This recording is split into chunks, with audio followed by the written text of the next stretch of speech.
All right. Got to bring in the Facebook groups and let it breathe a little bit while we do that. Make sure I click on the right Facebook groups, everybody. Don't want to click on the wrong ones. Might get us in trouble. All right, waiting for a couple green check marks. Has that been a problem, clicking on the wrong Facebook groups? No. Anyways, we're good to go. Thank you, everyone, for tuning in on another Friday night. And welcome to this episode of Dove Valley Deep Divers. I am your host, Erick Trickel, and joining me, as always, is the one and only Lance Sanderson. Lance, my man, how you doing?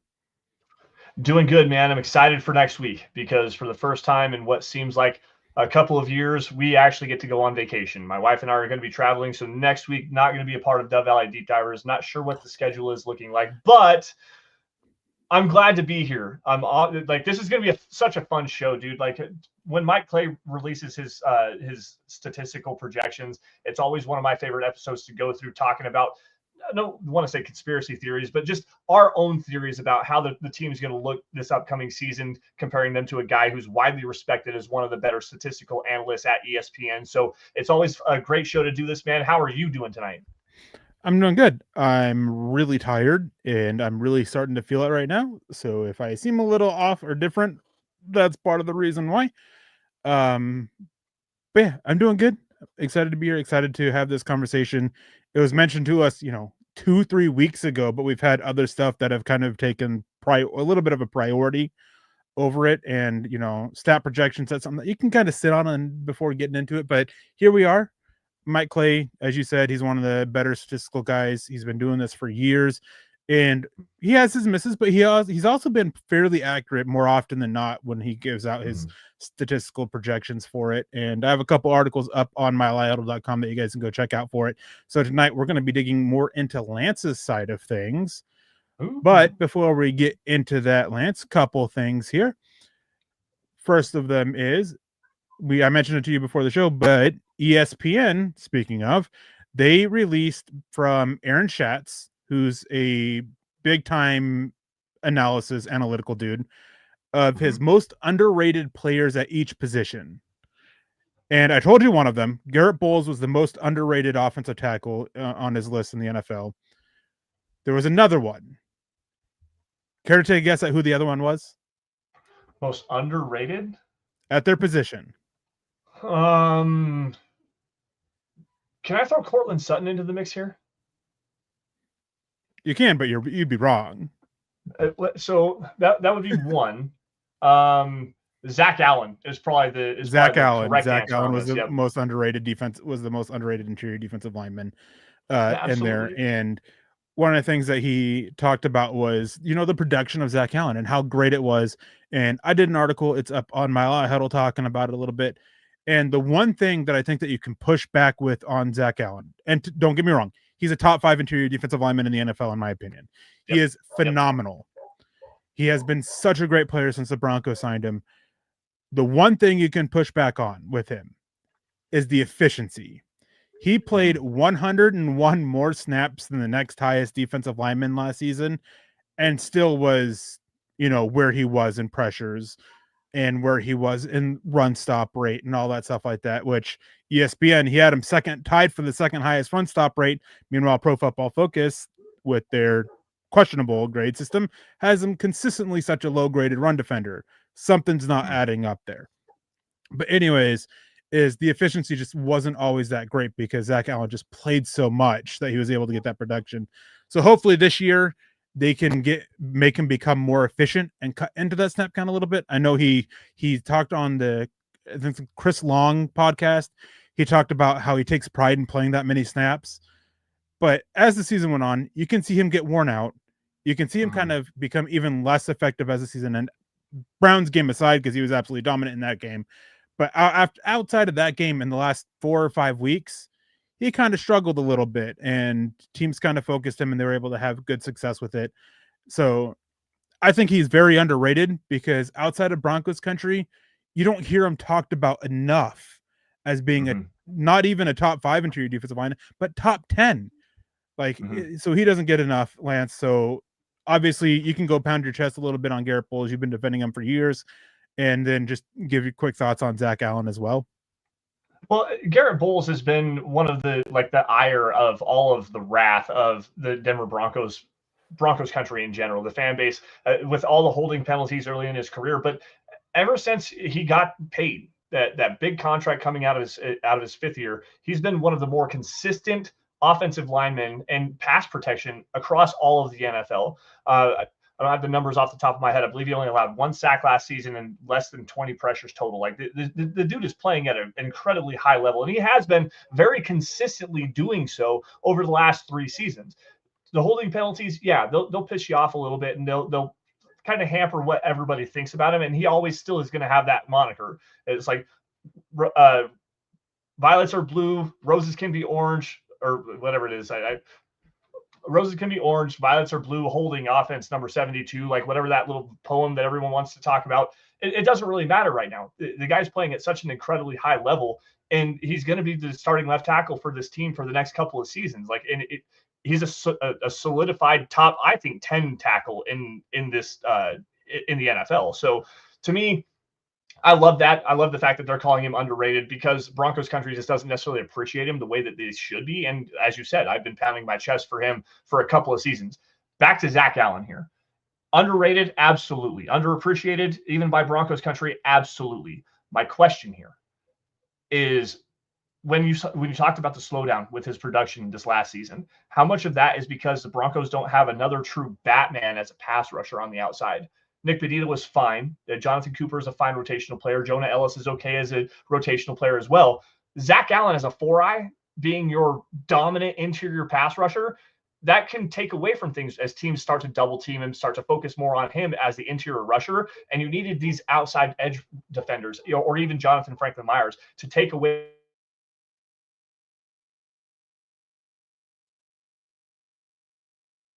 effective going through the tail end of the season. I think I'm having some internet issues here, Eric. Am I breaking up really bad?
Eric, can you hear me?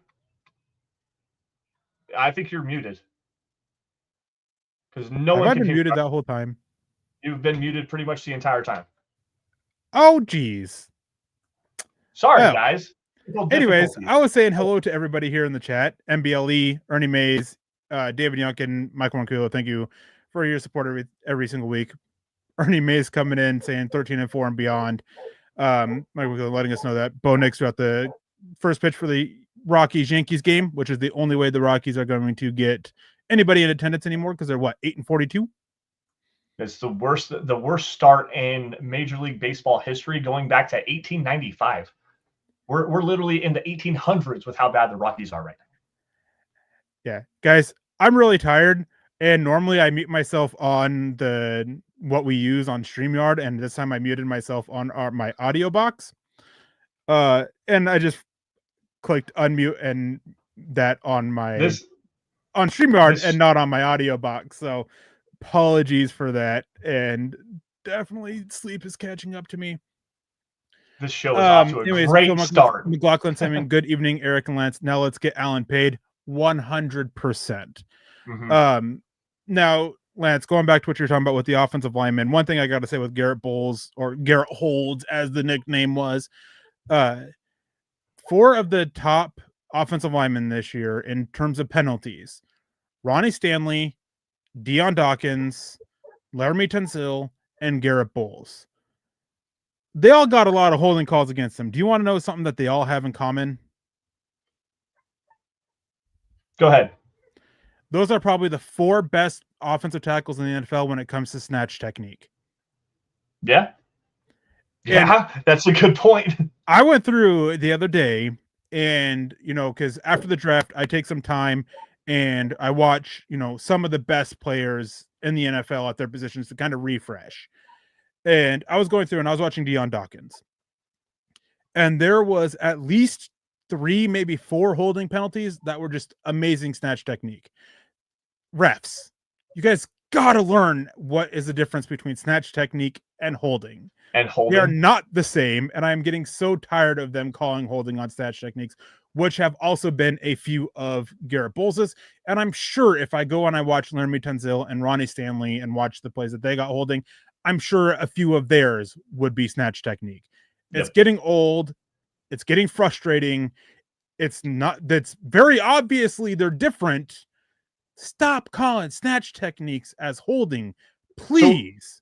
Explain snatch technique for people that don't know. I get confused on snatch technique because it's an inside out grabbing kind of emotion to snatch down, and it gets called a lot more on holding than it needs to be. So explain what snatch technique is. So basically it is you're getting above their chest and yanking down on them. You're snatching them inside and you're yanking down. And it's because they grab on that they're calling that holding, but it's not holding. You're allowed to grab and you're allowed to use that for momentum and allowed to use that to push and pull. The difference is when they go to break away from you, you can't sit there and maintain that grasp. Well, when you're bringing them down, well, that's not holding. You're using their own momentum against them and they're not trying to break away from, the block. So that is the biggest difference there with holding. And holding is one of those things that's also extremely frustrating because another aspect for it to be holding is the defensive linemen cannot put themselves in a hold, which is also something that gets called quite a bit, which means they can't do a pass rush move and put themselves in holding and get the call. Yet it happens a lot. And it's very frustrating as somebody who, for lack of a better way to put it, because I never like using this term myself, personally, is specializes in offensive line play. It's very frustrating. And I've talked to some other people who coach offensive line and focus on training offensive linemen and stuff like that. And they get frustrated with it as well. Yeah, it is very frustrating. And the holding penalties, again, I don't know what happened with my internet and everything like that. I do apologize for that. But still, the pass protection aspect of Garrett Bowles, like he's always been consistently highly rated, one of the best left tackles in terms of protection. And this new offensive line award, Protector of the Year, Garrett Bowles could be in line for winning that particular award as a left tackle. I mean, offensive tackles, offensive linemen in general, but tackles in general are going to be probably the most sought after positions in terms of Protector of the Year. Garrett Bowles is a high enough quality pass protector, and Bo Nix does a good enough job getting the football out of his hands where you're not going to have a lot of those issues. If he gets called for the snatch technique, it is what it is. But in terms of pressures, I mean, you're talking a tackle that's top 5 in the last, 4 or 5 years combined in terms of pressures allowed at the left tackle position. Like he's a damn good football player. Yeah. I think it's pretty safe to say that both Garrett Bowles and Zach Allen are a little bit of a factor for the Broncos, right? Yeah, absolutely. And speaking of Factor, guys, make this your best season yet with nutritious 2-minute meals from Factor. Eating well has never been this easy. Just heat up and enjoy, giving you more time to do what you want. Get outside instead of prepping and cooking indoors. Factor meals arrive fresh and ready to eat, perfect for any active lifestyle. With 45 weekly menu options, you can pick gourmet meals that fit your goals. You can choose from Calorie Smart, Protein Plus, Keto, and much more options, guys. Yeah, guys, Factor absolutely powers your day with satisfying breakfasts, on-the-go lunches, premium dinners, and guilt-free snacks and desserts. It's easy to savor more this spring. Factor meals pack in the flavor with none of the fuss.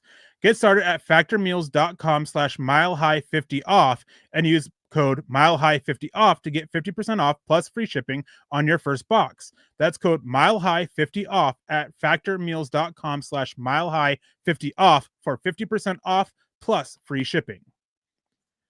Yeah, thank you, Factor. We definitely appreciate that. We got a couple questions here. Shiloh coming and asking about the international designation. Does that only apply for the practice squad and off season, or can they be on the 53 with the designation and not count against the roster? No, they cannot be on the 53-man roster and not count against the 53-man roster with the international designation, the exemption. They can be on the 90 roster or the practice squad, but on the 53-man roster, they actually have to be a part of it. So with the punter, unless the rule has changed, which who knows, because the rules about the international exemption aren't overly clear, especially with who can qualify and who can't and all that. So last I heard, or last I knew anyways, you can't be on the 53-man roster, but who knows? Maybe they change it. They've been making a lot of changes to rules this year. And then Shiloh also coming in and saying another question: what are each of your football backgrounds? Always fun to find out if you played, coach, and or are solely fanatical football fans. I'm a mixed bag, really. I've played, I've coached, and then I've just, ever since I was young, bullied in middle school, I just studied the game and learned and everything, and when I was in 8th grade, I was helping coach the local high school football team, and stuff like that, and just picked up on things from there. So that's just kind of where my background is. Lance, what about yours? So I've played football through junior high and high school. I was the kicker, which is I was actually a kicker. I definitely was actually a kicker. I was a junior varsity kicker as a freshman in high school, and then stopped kicking because I for a guy that's 5'10", 160 pounds, like fully clothed and soaking wet, wearing my work boots, I played tight end. And was like a mismatched tight end, kind of moved around. I did line up on the line of scrimmage, so I understand blocking schemes. Played in the slot, played out wide as well as a wide receiver, played some cornerback and some safety as well. So I have a little bit of football background, but the big thing is just a football fanatic, man. Like I've loved watching the game even as early as like 5, 6 years old with my dad. I'd sit on his lap and watch football games and ask, who are we rooting for today? And my Broncos love started when my dad looked at me. He's like, the Broncos are playing. Who do you think we're rooting for today? And that was where my football love really started. So at like 6, 7 years old, I really started to focus on that. Read a lot of books, understanding schemes and dialect and everything like that, having a little bit of playing background. I have coached a 6th grade football team, so I have a little bit of coaching background as well. Not a whole lot, but I have been there. I've done at least a little bit in the game myself, but really it's just, I love watching the game. I love understanding what players are doing, their techniques. I love understanding what they bring to teams, how they can coordinate with each other, and just team building. That entire aspect is something I really love. So that's kind of my football background. Yeah. And it's always fun. It's the different backgrounds are always great. And yeah, you come out of nowhere, and there's definitely, there's a lot of people out there that you have to have played football to know about football. And even though I've done it, and even though I've coached it, I would say that's not true. Some of the best coaches in the NFL, some of them haven't, and coordinators, some of them haven't played football. So just the way it is. Anyways, we got Mike Morkila saying Bo Nix will have a chip on his shoulder this 2025 NFL season. 100%. Roy Osborne saying, hey there, Rick and Lance, and Scott. Unfortunately, Scott's no longer with us on Friday nights. And then no football experience for Michael. He just loves watching football. Understandable. Shiloh saying, love it. Don't care if it's 6-man high school football or D1. It's all beautiful. Football is football, right? Yeah. That's just kind of thing. Football is football. And Chase saying, that's awesome, boys. Thanks for sharing. But I think with that said, I think it's time for us to get into the topic of this, of ESPN's Mike Clay predicting the Broncos stats here. I'm going to add it to the stage. Hopefully you guys can see it pretty clearly. We're messing with it a little bit beforehand. Try to make it nice and big. So obviously, going to start with the quarterbacks real quick. And Bo Nix, he has him completing 327 of 496 passes, 3,500 yards, basically 24 touchdowns, 11 interceptions, sacked 33 times though, which is far more than last year. Well, only playing in 15 games. He has him adding another 370 yards and 3 touchdowns as a rusher as well on 75 attempts. So Lance, is there anything with Bo Nix's stat projections from Mike Clay that's like egregious to you? Well, there's a couple things here. The first thing, obviously, the sack number, which you alluded to, 33 sacks in 15 games. Last year, Bo Nix was only sacked 24 times playing in all 17 games. So that, to me, is an egregious oversight given the success of this offensive line, including Garrett Bowles. But the fact that he gets the football out so quickly, and the fact that he is such a great eluder in terms of pass pressure. So he does such a great job extending plays. That, to me, is the biggest and most egregious oversight. 3,510 yards, 24 touchdowns. Yeah, those numbers are down, but again, that's only in 15 games, guys. Like that.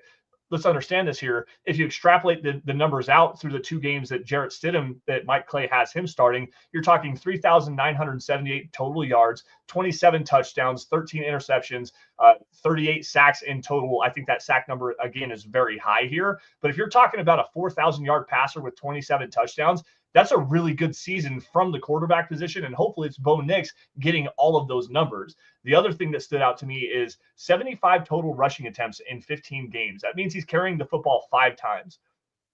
Are those designed runs? I don't think they are. I think there's a lot of scramble yards in there as well. But if you're getting 3 to 5 carries a game from Bo Nix to add to this rushing game, that to me is a good number for him. It's not necessarily an egregious thing, but 5 attempts per game from the quarterback position. He's not Lamar Jackson, guys. He's not Russell Wilson. He'll run it 3 or 4 times on scrambles, but if you're going to get even more out of that from Bo Nix, that to me is something, I don't want to say alarming, but just something to keep your eyes on. Yeah, I definitely I would push back a little bit on throwing Russell Wilson right in there right after Lamar Jackson. Russell Wilson's not the rusher that he's made out to be. Never really has been. But I think Bo Nix is somewhere in between of Russell Wilson and Lamar Jackson. Obviously not as good as Lamar Jackson, not this major threat. But I think there's enough where, if he's getting, say, 5 rushes a game, 2 of them designed, 3 scrambles, that's fine. And then if, as you said, if you combine Bo Nix and Jarrett Stidham stats for the 17-game season, that would be great from Bo Nix. Obviously, you don't want him to miss any games, so knock on wood for that. And then the sack count, 33 in 17 games. In this case, it's actually 38 in 17 games, is extremely high. I just don't see that happening with this Broncos offensive line. Bo Nix was only sacked 24 times last year. So I don't see that being 14 times or 14 more times happening on this season for me personally. We have Shiloh coming in saying, how many sacks and tackles for a loss for Bonito to equal success in 2025? Well, I think we'll just go over to that here for a minute and get on Nick Bonito. So Mike Clay, he has him at 8.2 sacks and 0.2 interceptions with 46 total tackles. Obviously, they don't have tackles for a loss. I would think anything under 10 sacks for Nick Bonito is unsuccessful. I think you want another season of double-digit sacks from him. Tackles for a loss, I would say you want, obviously you want more than double digits, but I'd say somewhere around 25 to 30. That's where you kind of want him for total tackles for a loss, because that would mean that he's really taking a step forward as a run defender, and that's the big area Nick Bonito needs to take that step up forward. No, I definitely agree with you on that. And to me, you're talking about a player that wants to be paid $22 to $25 million a season, and if he has 8.5 sacks coming off of what was a 13.5 sack season and the success that he had in 2024, that's a big step backwards. And I don't agree with Mike Clay's projection here. I think that given the growth that we've seen from Nick Bonito going through the first 3 seasons of his career, the fact that he is starting to be better as a run defender, the fact that he is starting to win some more one-on-one and winning some not unblocked pass protection snaps. That his rookie year, I think he had 6 or 7 sacks.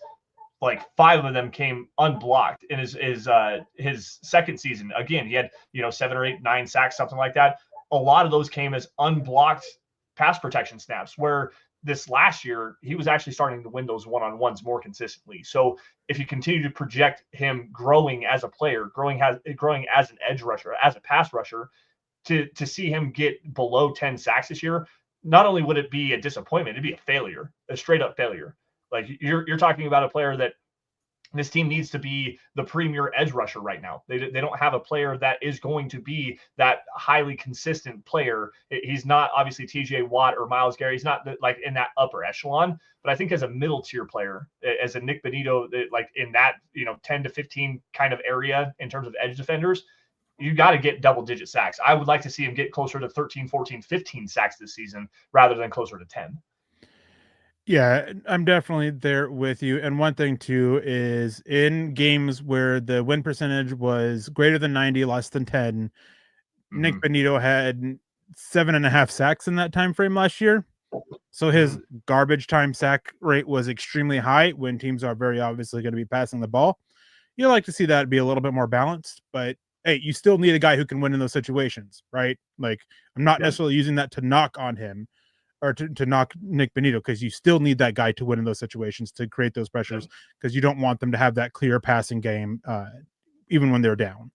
And we have Camden coming and saying hi with the $5 donation. Thank you, Camden. We appreciate that. It says, hi, guys. Who do you think will have a better chance of getting Offensive Rookie of the Year, Pat Bryant or RJ Harvey? RJ Harvey. Yep. If Pat Bryant is getting enough reps, and I'm a big fan of his, don't get me wrong. I think there's a lot of reason for him to hype, or a lot of reason for a good hype around him that's been coming out.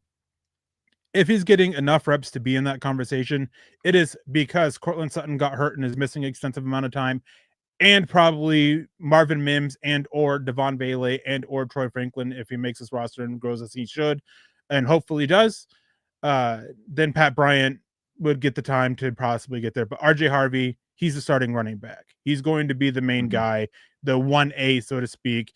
And getting into Mike Clay's projections here, and I'll pass it off to you. 189 attempts, 841 yards, 4 touchdowns rushing, 5 touchdowns rushing, adding 46 receptions, 357 yards receiving, and 2 touchdowns. I think anything less than 1,000 yards rushing from RJ Harvey this season is unsuccessful. And that is including the fact that if he misses time because of injury, and that's why he doesn't get it. Because if you're missing time, then you're unable to make that impact. The best ability is availability, right? In Denver, they brought in RJ Harvey with the mindset of he is going to be pretty much the answer to their run game issues from last season. I think the big thing here, and maybe this is where Mike Clay is coming from, is the 189 total carries in 14 games. Quick math here. Let me pull my calculator up. 189 carries divided. You're talking what? 14 carries a game, maybe. Not even that. I don't think. To me that seems low, but also at the same time, has Sean Payton really leaned on a running back that many times to carry? Is he going to carry the ball, 18, 19, 20 times a game? Probably not. That's just the offense, the way that Sean Payton dictates the offense. He's going to rotate guys in like Jaleel McLaughlin, Audric Estime, Tyler Bidet, as it's showing up here. 189 carries to me with RJ Harvey, that seems low. I want to see him get 16, 17, 18, 19 carries a game, and then also add in 3 or 4 receptions per game, which at this, I believe it's right at 5 receptions per game, or 5 targets per game, 3 receptions per game. If you can get him to 19, 20, 21 touches a game, I think these numbers should be a lot higher. And obviously, like you said, missing 3 games due to injury, that's always a big concern. But even in those 14 games played, I want to see more focused touches designed to go to RJ Harvey in this offense. Because not only, one, does that take pressure off of Bo Nix, it takes pressure off of your defense as well. And this defense is projected to be a top 5 unit. If you can control the clock, get a good running game established, and feed the ball through your 64th overall pick or whatever he was, RJ Harvey, feed the ball through him in this offense, it makes everybody better all the way around them. And I get it. You want to have the rotation. You want to keep guys fresh. You want to kind of carry through the hot hand. But when you make this big of an investment in a running back and a guy that fits your scheme so perfectly, to see him only get 16 touches per game, that to me is an alarmingly low rate. And I think that's where Mike Clay is coming from with his projections. Yeah, and my other thing is, when you're looking at the running backs, is how many touches Jaleel McLaughlin's getting. Yep. Exactly. I think he makes the roster, don't get me wrong, but if one of the running backs, if one of those top 3, Harvey, McLaughlin, Estime, isn't going to make this roster, it's McLaughlin. Estime is going to be that 1B to Harvey. And so I think that there's going to be a few more carries for Harvey, quite a bit less for McLaughlin. Almost not quite, but almost flip McLaughlin and Estime, and I think he'll be pretty more on point. I think McLaughlin's going to be looking at 60 to 80, and I think that Estime is going to be looking at 90 to 110, 120, and then right around 200 for RJ Harvey. That's about where the rushing split's going to be. Tyler Beatty, he'll probably only see the field in case of injuries. If he makes the 53-man roster, Michael Burton, his touches will be negligible. So, yeah, I mean, it's a little bit short for it, and I think that you want a more out of RJ Harvey than basically 1,200 yards combined from scrimmage, give or take. Yep. So right. That's definitely an issue there. Now moving on to wide receivers here, the biggest thing that stands out to me here is Marvin Mims as wide receiver 2. It's been pretty much confirmed who the number 2 wide receiver is, and it's the guy that he has getting 18 catches for 191 yards in Devon Bailey. He's been pretty much confirmed. Obviously, things can change between now and then. Training camp, mini camp, does Bailey actually take that step forward? But they are looking at Devon Bailey to be that number 2 wide receiver opposite Courtland Sutton. Yeah. I think the big thing that stands out to me is the fact that they have Marvin Mims rushing the football 26 times for 130 yards and a touchdown. I understand the want to get Marvin Mims focused in this offense. And I'm going to make a comparison here. The Denver Nuggets and what they did with their bench players this season, young players not being able to see the field on a consistent basis, it really kind of hampered them into playoffs. Let's parallel that to Marvin Mims and Sean Payton.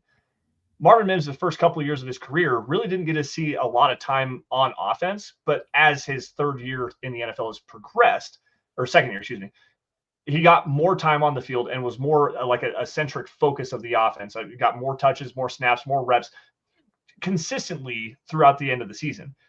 This seems like a bigger projection forward in that based on those last 6, 7, 8 games. Obviously, the Cincinnati game was a big one there.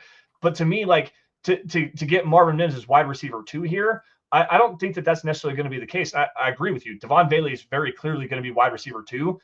But let's give a shout out to Pat Bryant here and the versatility that he brings as a big slot, as another player that can play on the outside, kind of switching things in. I think Pat Bryant's going to have more of an impact on this offense as a consistency type of player than Marvin Mims is going to be, partially because I still don't think that Sean Payton really trusts Marvin Mims to be that kind of a focal point in this offense right now.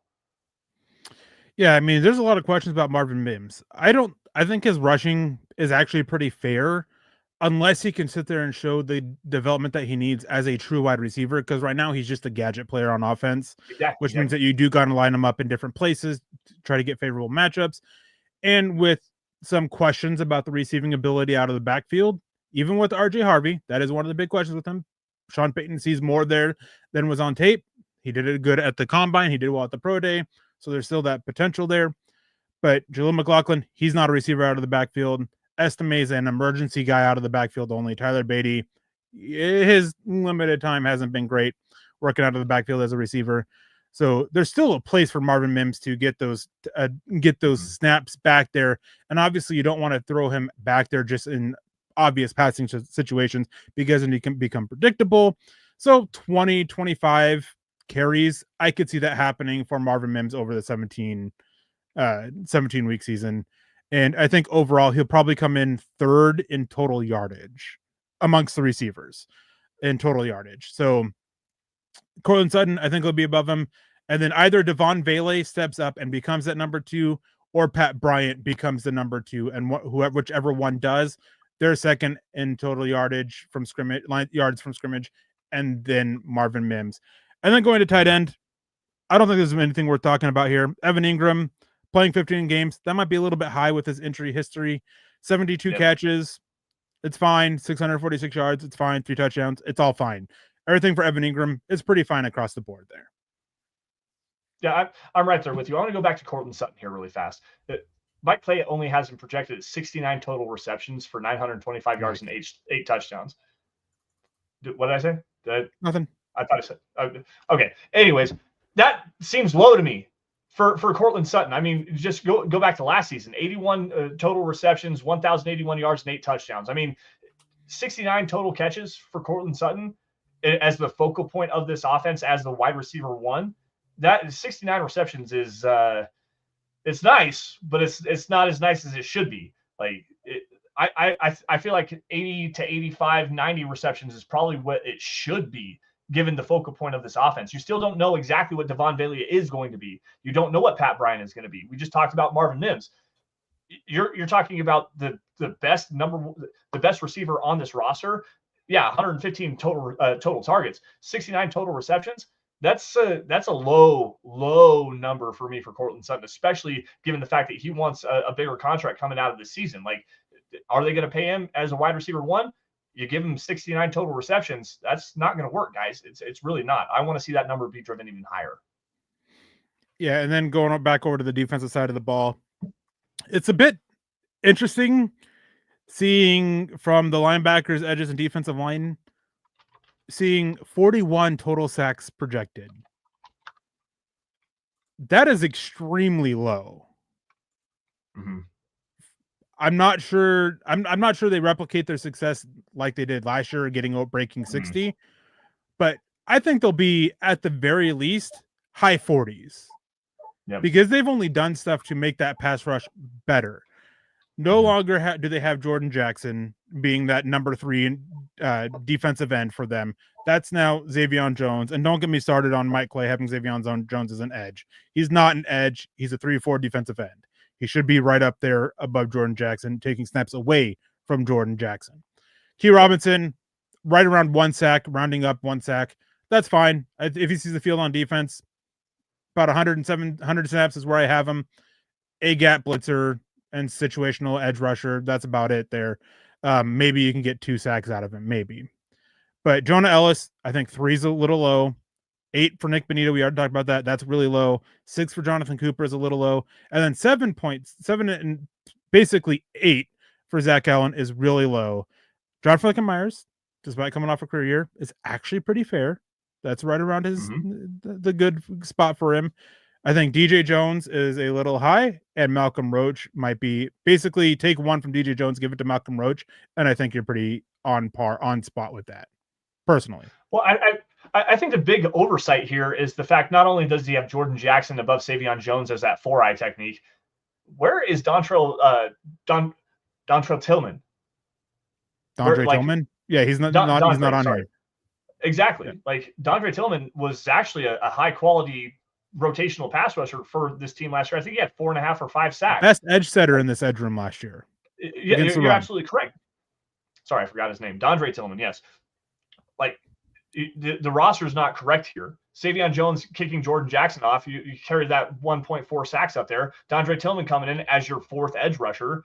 He's going to get you 3.5, 4, maybe 5 sacks again this season. Like I think he's going to be one of the players on the top 53 on this roster. So that to me is an egregious oversight. Going down to the linebackers here, and the way that Vance Joseph likes to blitz linebackers, Alex Singleton's going to be better than 2 sacks, I think. Dre Greenlaw. I don't think Alex Singleton sees over 900 snaps this year, to be clear. That's another thing here. 981 snaps for Alex Singleton. That's incredibly high. With Dre Greenlaw, I'm curious to what happens with Drew Sanders. And obviously the torn Achilles this last season derailed his 3rd season. I'm not sure exactly where he's going to line up in terms of the rotation at off-ball linebacker, but you still have the opportunity to rush him in the A gaps. He can be an edge rusher in some specialized situations.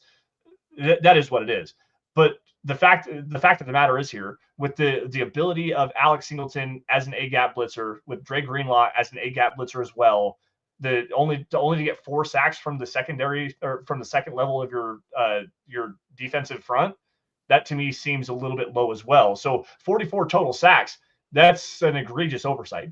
I think you said high 40s. I think if they're not in the 50s, it's a disappointing season from this defensive front, especially considering all you've done in the back end of the secondary with Jade Barron, getting Talanoa Hufanga brought in here, Riley Moss taking another step forward, Chris Abrams-Drain with the ability that he showed in coverage down the stretch of last season. Like there's an opportunity here for this team to be even more aggressive up front because of the fact this secondary is so deep and so talented. 44 sacks, that's ridiculously low.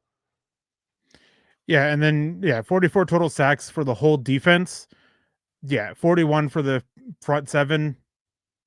It's really low. And I think here, as we look at the corner, I think we get to the most egregious thing with his stat predictions.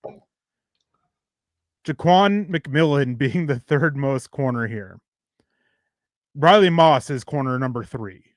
Jahdae Barron's corner number 2. Jahdae Barron is going to move into the slot when Riley Moss takes the field. I don't think Damari Mathis makes this roster even, but that's neither here nor there. Just if we're seeing 75 snaps from the 5th corner, then it's because of injuries. So it's whatever. But yeah, I think that's pretty bad there. I'm not sure McMillan makes it. I don't think they'll cut him, to be clear, but I wouldn't be surprised if they dangle him on the trade market right around after training camp at some point, depending on the Broncos' own health and the health around the league, and try to get something for him in a trade. That's the only way I see McMillan not making this roster. But yeah, I mean, it's Patrick Surtain, Jahdae Barron, Riley Moss, then Jaquan McMillan. And I would bet that all 3 of those top guys play at least 850 snaps because of what they do on defense. All 3 of them played over 900 snaps last year. The top 3 corners. Yeah, I think the big oversight here is Pat Surtain only getting 1.8, like projected 1.8 interceptions. The defensive player of the year is only going to get 2 interceptions this season. To be fair, interceptions are extremely volatile, as is coverage in general.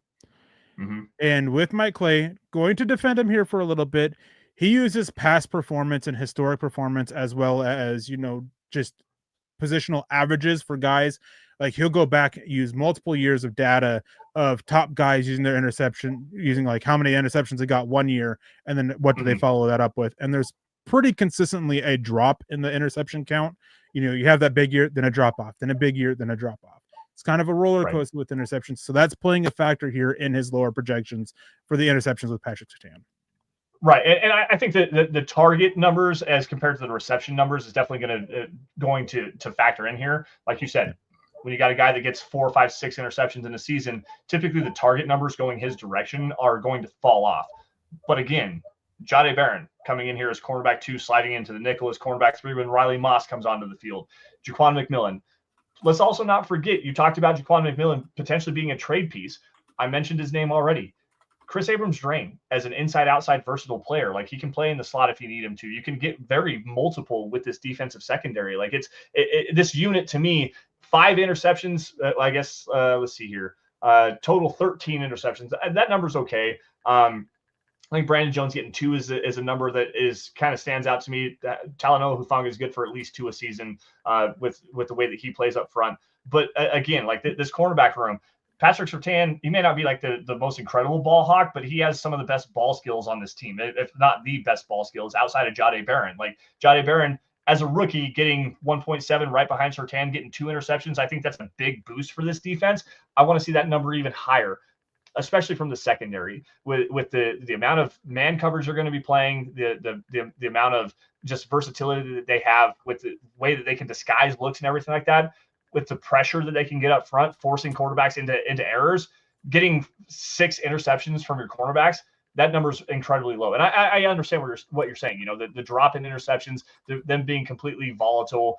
Sack numbers are volatile as well. You want to look more at pressure numbers because that is more of a positive indicator of a quality pass rush is pressures more than it is sacks, because quarterbacks, eluding pressure, stuff like that, it happens. But at the same time, this defense only got better. They're going to be more aggressive based on the additions they made in free agency, the additions they made in the draft.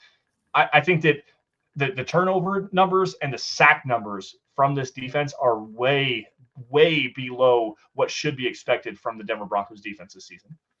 Yeah, and we're going to take a quick look back at the projections from last season while you're talking. I'm going to pull them up just to see where Mike Clay went wrong. And before we get to that, Shiloh was saying, didn't Mathis play a good amount of special teams last year? He did. The issue with Mathis this year is he costs $3.6 million against the salary cap, and Denver brought in a couple guys specifically for special teams, and they definitely have upgraded their cornerback room. So at $3.6 million, I'm not sure I'm not sure you keep Damari Mathis for 100 or so snaps on special teams, which is what he played last year, 128 to be exact. Yep. $3.6 million for that. No, you can part ways with him. You'd save $3.4 million against salary cap by parting ways with him. So it comes down to contract as to why I don't see Damari Mathis sticking around with this. And yeah, Shiloh comes in and says with Sherfield and the safety from Carolina and PJ Locke going back to being a backup, that with the contract, Damari Mathis is done for. But let me sit here and bring up this, because let me tell you what, it is pretty interesting to go back and look at these.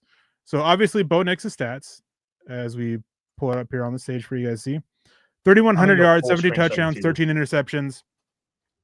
Had him only playing 14 games. But when you take those yards of the quarterbacks in total, the 3,800, not too far off from what Bo Nix had, right? Mm-hmm. Touchdowns were a little low, interceptions were a little high, and then way high on the sacks. Yep. Rushing was a little low. Very much underrating Bo Nix there. But the passing yards, there's something that he's on there. And then the rushing, I can't even tell you what the Broncos did rushing off the top of my head last year. I know Jaleel McLaughlin was pretty spot on.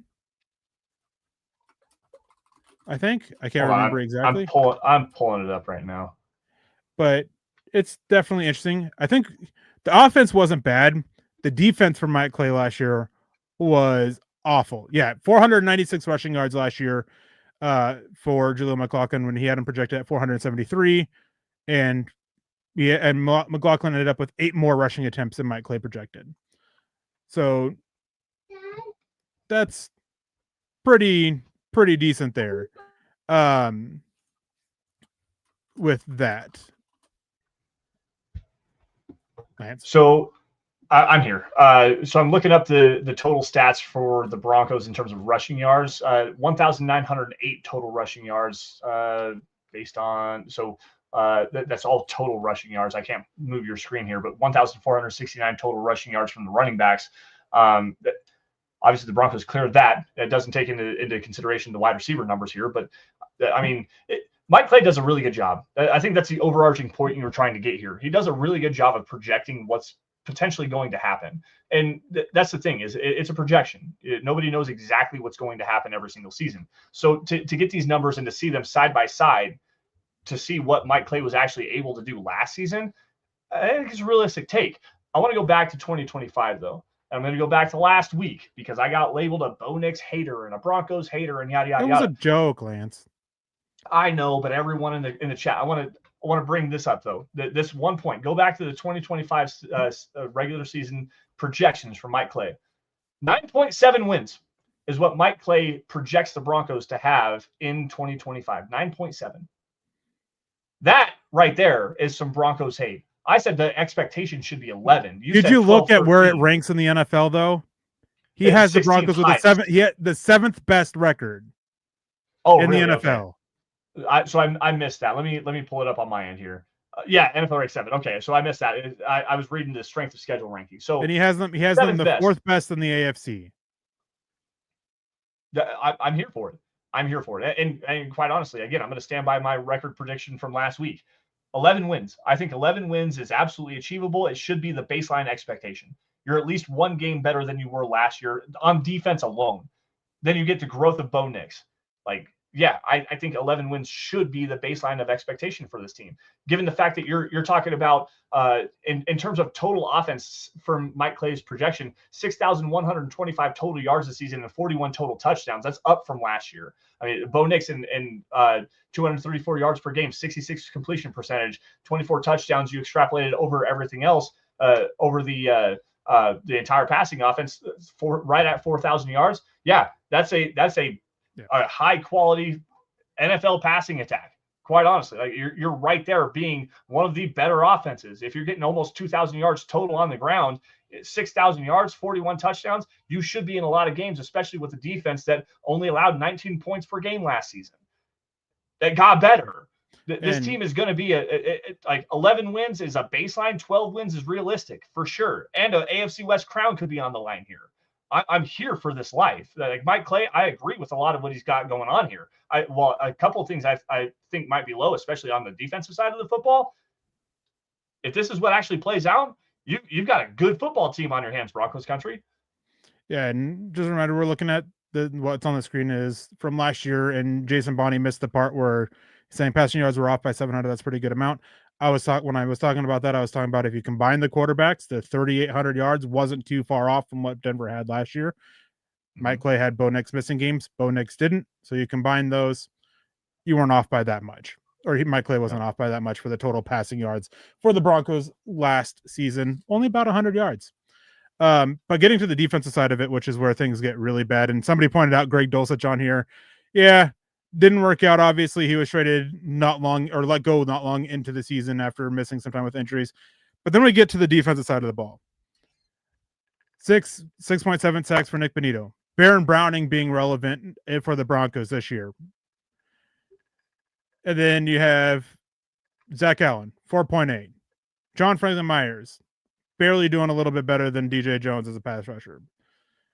Uwazurike, Jordan Jackson. It was pretty funny. He had Levi Wallace,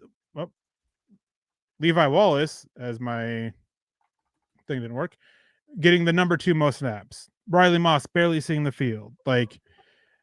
There's obviously things that you can't predict, especially in different cases, or especially when you're making the predictions in May, as Mike Kliz is. These were actually in August, the ones that are here on the screen. So these will change. Mike Clay always does a few of them, and when we get to his projections, when his projections come out in August, we'll definitely take a look at them when he has an idea of what the rosters are, which is going to change things. But right now, again, there's a lot that looks off. There's a lot that was off last year. But when you go back and compare, there were some areas where he's good, and it's pretty consistent throughout the years when you look at him. There are some stats that his model that he uses is pretty good at predicting the results here. And yeah, the 9.7 wins that he has Denver winning, that is low. But again, part of that is credited to his model that predicts wins. He goes through by who has a better chance of getting it. And basically, if it's 50, I believe if it's anywhere from 50-50 to 46-50, it's basically a coin flip per his model, if I remember correctly on that. And Denver has a lot of games that are like that this year. That are those coin flip games for him at the moment for his model, which is probably why 9.7 wins is what's there. But again, he has them projected 4th in the AFC, which would put them in the 5th seed because he has them ahead of the Houston Texans, I believe.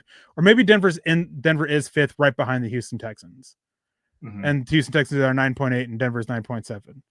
I can't remember exactly, but I know the Bills, the Ravens, and the Chiefs, he has all ahead of them. And that the 9.7 wins is the 7th best in that. So yeah, it's pretty decent of a number. Obviously we want to see more, but as much as I think I talked about this last year, I could see Denver going 13-4 this season. I could see them being really in the running for it, but there is as much of a chance, in my opinion, for them to go 9-8 or 8-9 as there is to go 13-4. Because of the amount of games there are that can be considered coin flips. Vegas, as Jason says, has them at 9.5 and they're over under. It's because they use a pretty similar model to what Mike Clay does. I think Mike Clay actually helped create one of the betting models. I think so. Yeah. I think as part of his, history there a little bit. So it's definitely there. And it all comes down to one thing. What's that one thing, Lance? What does the Broncos' success come down to this year? There's only one correct answer. The growth of Bo Nix. The growth of Bo Nix. That's plain and simple. I'm going to ask you a quick question here before we get out of here. I know we're running a little bit short on time, but based on these projections, I want to, outside of injury is always the big thing. Obviously the injuries can throw all these projections completely out the window. Based on good health, what are the 3 biggest factors in terms of creating the largest significant variance for most of these projections?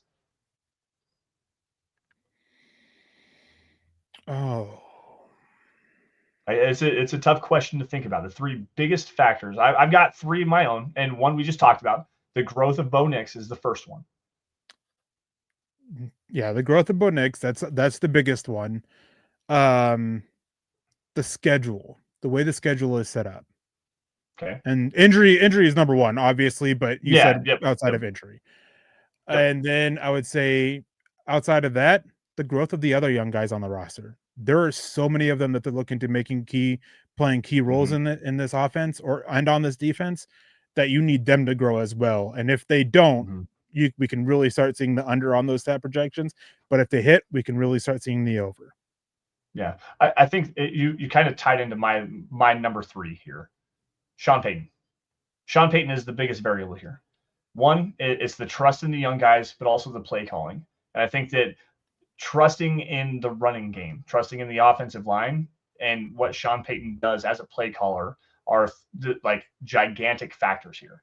Because if you're not getting the ball, like, so I did the math on it, 189 carries for RJ Harvey in 14 games. That's 13 carries a game. That to me seems low. And if you're going to really lean into this running game, you need to see that number closer to 16, 17 carries a game.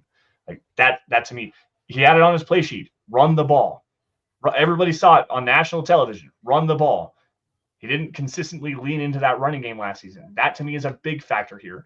What Sean Payton allows Vance Joseph to do defensively in terms of the pressure packages, knowing that he's got a great secondary, that's a big factor here on the projections for the defense. Sean Payton to me, and what he does with this roster, trusting the young guys, which is something he doesn't typically do as an NFL head coach. He's not necessarily a guy that wants to trust in the young guys. He's got to get out of that mold as a head coach. And that to me is factor number 3. It's 1, the growth of Bo Nix. Number 2 is going to be the schedule. And number 3, what does Sean Payton do with this roster as constructed to help them grow and accentuate the skill set that they have? All right. Before we get out of here, I actually have one question for you since we were talking about stats. Okay. What is 3 levels of this? Great, solid, unsuccessful, or however way you want to put it. Great, okay, solid, bad, whatever. What are those 3 lines for you in terms of just raw passing yardage for Bo Nix? So a great season for Bo Nix would be 4,400 yards passing, give me 30 touchdowns, less than 10 interceptions. The expected raw passing yards is raw passing yards. Okay. So 4,400 passing yards. I think that should be a great season for Bo. That's a great season for pretty much any quarterback. You're talking top 10 in passing yards over the last half decade or so. The expected season for me is right at 4,000. I think that Mike Clay has it about right. 4,000 yards is about what I expect from Bo Nix this season. Unacceptable, or what's the word you used? The unsuccessful. The bad. If you're below 3,700 yards, I think that Bo probably took a step back. Either that or Sean Payton took the football out of his hands because the running game was doing so well. So I'm not too far from you. I think 4,200 plus is a great year for Bo Nix. 4,200 plus. Especially with some of the concerns we have about the receiver room still in the tight ends. Evan Ingram, outside of Evan Ingram, they haven't really done a whole lot for the room. Pass catching at the running back position. I think you are content with anywhere from 3,800 to 42. Anything under 3,800 is a letdown. Yep. And I say that knowing 3,775 passing yards last year for Bo Nix. That's the baseline that you want from him for a successful season this year. Yep. But we have David Papa Bear McIlrath coming in with a good evening, Broncos country. Eric and Lance, hashtag 13-4. Papa Bear, I'm with you on that. 12-5, 13-4. That's I kind of been bouncing back and forth. I think I'm kind of leaning more towards 13-4 this year. I have a lot of optimism in the Broncos this season, which, if you've been following us for a while, you know that is not common for me. Normally, I'm very pessimistic when it comes to the Broncos and their outlook for it. Likewise. But anyways, that's going to have to do it for us. We appreciate you guys for joining in. But before we get out of here, make sure you guys do a few things for us. One of the first things you can do, which only takes a matter of time, is subscribe, like, and share. It helps us whether on Facebook, on YouTube, on Twitch, on Twitter, whatever it is. It helps us with the algorithms that we are always facing and always giving us headaches. You guys can go to Spotify and Apple Podcasts and leave a 5-star review for a chance to win some gear, not swag. I hate swag every single month. You can follow us on Instagram at Mile High Huddle with an underscore between Mile and High and High and Huddle. You can go to mhhmerch.com to get your gear on, not swag. Again, I hate the word swag. You can get awesome hats like the ones that we have, shirts, cups, mugs, all sorts of stuff. Posters, I think, are on there. It's been a while since I've been on it, but I know there's a lot of stuff on it. You can follow us on Facebook at facebook.com/MileHighHuddlePod and facebook.com/MileHighHuddle. You can follow us on Twitter, X, whatever it is you want to call it, at MileHighHuddle, at DVDD_pod, and us at Erick Trickel and at Lance S_MHH. You can also follow at MHH Pod, the MHH Pod. This is one of the many Mile High Huddle podcasts that come to you daily. As a programming note and a reminder, Broncos for Breakfast will not be on this next week. Nick is going to be out of town and unavailable, and I'm going to taking a step back for the week and get some extra rest and, just rest, because getting up at 4:30 in the morning for the show every single day is a bit on the rough side. Lance can attest to that. He has to get up that early for work as well. So no Broncos for Breakfast this next week. I will be on with Carl on Building the Broncos on Tuesday night again. We'll see if it's going to be a little bit more focused than it was this week. Although this last week was a really good, fun conversation. I'd say not necessarily a good one, but a fun one. But thank you guys for joining in. We appreciate you all. We appreciate everybody who came in and starred in Super Chat. Shiloh, Camden, David, Michael Ronquillo, all of you guys. We appreciate you guys so much coming in every single time, every single day, every single night, and super chatting. We appreciate that. It helps us helps me be able to do this full time, helps keep the lights on. So we can't tell you how much we appreciate that. But before we get out of here, any final words?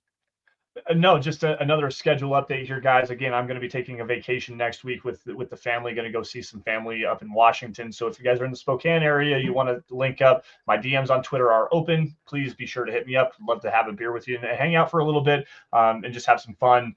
But not sure what is up with DVDD on Friday. Still trying to work that out. Maybe going to be missing a show. So I do apologize for that. But again, like Erick says, thank you all for joining us. We love and appreciate every single one of you guys, everybody that was in the chat, stars, super chat donations. We appreciate every single one of you guys. You all stay safe and take care. Have a great rest of your weekend. And as always, go Broncos. Yeah. And again, I hope you guys have a wonderful Memorial Day weekend. I hope you guys stay safe. Yes, don't drink and drive. Have a wonderful weekend in, again, Memorial Weekend, memorializing those who have served and still serving, and thankful for you all in the chat who have done that. We appreciate you guys so much. Cannot express that enough either. Stay safe. Enjoy the weekend. Don't drink and drive. And as Nick always says, choose kindness and compassion. And of course, go Broncos.